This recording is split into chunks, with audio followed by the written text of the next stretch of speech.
Hello மக்களே, welcome to Karur kitchen. இன்றைக்கி நம்ம இந்த வீடியோவில் என்ன பார்க்க போகிறோம்னு பார்த்தீங்கன்னா, காயெலாம் இல்லாத சமயத்தில் ஒரு சூப்பரான இட்லி தோசை சுட சுட சாதத்துக்கு ஏற்ற மாதிரி ஒரு தொக்கு தான் பண்ண போகிறோம்.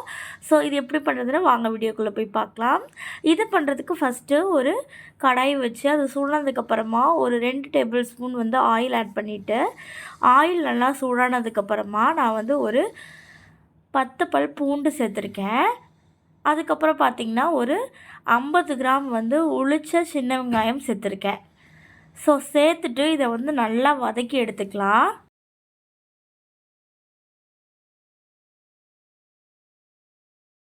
நல்லா வதக்கி எடுத்துட்டு அடுத்து பார்த்திங்கன்னா நம்ம 2 தக்காளி சேர்த்துக்க போகிறோம். இதை கூடவே நான் ஏன் பெருசாக போட்டிருக்கேன்னா, வதக்கி நம்ம அரைக்க தான் போகிறோம்.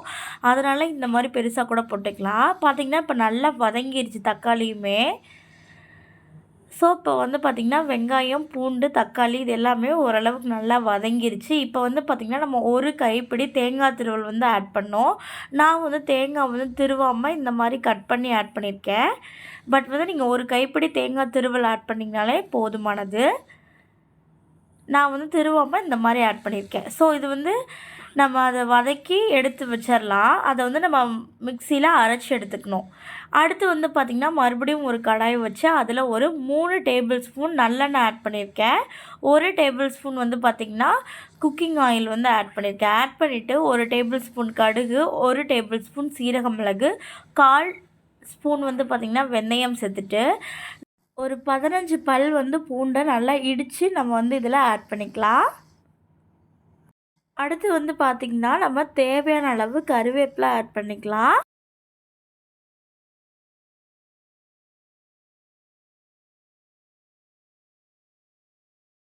சேர்த்துட்டு நல்லா இந்த மாதிரி வதக்கிக்கோங்க. ஸோ ஒரு 2 மினிட்ஸ் இந்த எண்ணெயில் இந்த பூண்டு நல்லா வதங்கட்டும். வதங்கினதுக்கப்புறமா ஒரு பெரிய வெங்காயம் எடுத்து அதை சின்ன சின்னதாக கட் பண்ணி வச்சுருக்கேன். இதையும் நம்ம இப்போ ஆட் பண்ணிக்கலாம். ஆட் பண்ணிவிட்டு இதையுமே நல்லா இந்த எண்ணெயில் நல்லா வதக்கி எடுத்துடலாம். ஸோ வெங்காயம், பூண்டு இது ரெண்டுமே ஓரளவுக்கு நல்லா வதங்கிருச்சு. அடுத்து நம்ம ஏற்கனவே வதக்கி அரைச்சி வச்சுருக்கோறத நம்ம இதெல்லாம் ஆட் பண்ணிக்கலாம். ஆட் பண்ணிவிட்டு மிக்சியில் ஒட்டியிருக்கோம் பார்த்திங்களா, அதை கொஞ்சமாக தண்ணி ஊற்றி அலசி அதையுமே இதில் ஆட் பண்ணிடலாம். ஆட் பண்ணிவிட்டு இந்த மாதிரி நல்லா மிக்ஸ் பண்ணி விட்டுருங்க. இது ரொம்ப நேரம் கொதிக்கணும்லாம் அவசியம் இல்லை. ஏன்னா பச்சை ஸ்மெல்லாம் இருக்காது. ஏன்னா நம்ம ஏற்கனவே வதக்கி தான் அரைச்சிருக்கோம் அப்படிங்கிறதுனால. அடுத்து பார்த்திங்கன்னா நான் ஒரு 2 spoon வரமிளகாத்தூள், 1.5 spoon garam masala, 1 spoon கொத்தமல்லி தூள் சேர்த்துருக்கேன். இந்த மசாலா அதுக்கப்புறம் பார்த்திங்கன்னா 1 ஸ்பூன் மஞ்சத்தூள், 1 ஸ்பூன் காஷ்மீரி மிளகாய் தூள் சேர்த்துருக்கேன். ஸோ இந்த காஷ்மீரி மிளகாய் தூள் எதுக்குன்னு பார்த்திங்கன்னா ஒரு கலருக்காக மட்டும்தான் சேர்த்துக்கிறேன். இதில் காரம் இருக்காது. ஸோ இந்த மிளகாய் தூள் இந்த தூள் எல்லாமே உங்களோட காரத்துக்கு தகுந்த மாதிரி நீங்கள் சேர்த்துக்கலாம்.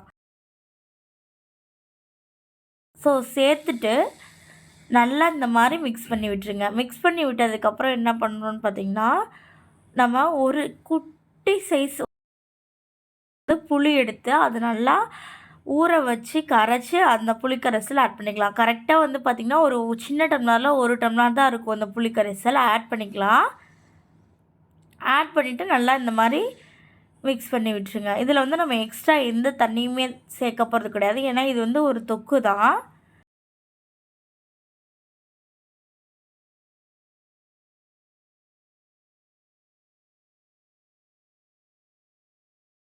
இது பார்த்திங்கன்னா தோசை, இட்லி இது எல்லாத்துக்கூடையுமே சூப்பராக இருக்கும். இப்போ பார்த்திங்கன்னா நம்ம தேவையான அளவு உப்பு சேர்த்துக்கலாம்.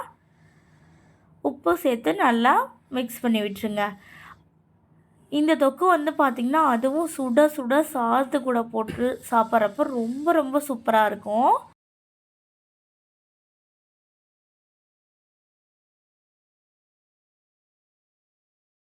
ஸோ இப்போ அவ்வளோதாங்க, நம்ம எல்லாமே பண்ணிட்டோம். இப்போ இது நல்லா கொதித்து மேலே பார்த்திங்கன்னா லைட்டாக எண்ணெய்லாம் திரிஞ்சு வந்திருக்கு. இப்போ இது இன்னுமே கொஞ்சம் ஒரு 2 மினிட்ஸ் மேலே எண்ணெய் திரிஞ்சு வரணும். அதுக்கு நடுவில் நான் பார்த்திங்கன்னா கொத்தமல்லி இலை இருக்கும் பார்த்திங்களா, அதை நல்லா சின்ன சின்னதாக பொடி பொடியாக கட் பண்ணி மேலாப்பில் தூவிக்கிறேன். ஸோ அவ்வளோதான், ஆல்மோஸ்ட் வந்து நம்மளுக்கு இந்த தொக்கு ரெடி ஆயிடுச்சு. ஸோ அவ்வளோதாங்க, இந்த தொக்கு சூப்பராக ரெடி ஆயிடுச்சு. இது வந்து பார்த்திங்கன்னா இட்லி, தோசை, சப்பாத்தி, சுட சுட சாதம் இது கூடலாம் வச்சு சாப்பிட்டோம் அப்படின்னா அம்புட்டு ருசியாக இருக்குங்க.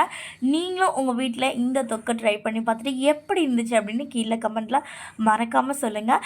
மறக்காமல் நம்ம சேனலை சப்ஸ்கிரைப் பண்ணிக்கோங்க. லைக் பண்ணுங்கள், ஷேர் பண்ணுங்கள், கமெண்ட் பண்ணுங்கள். Thank you so much.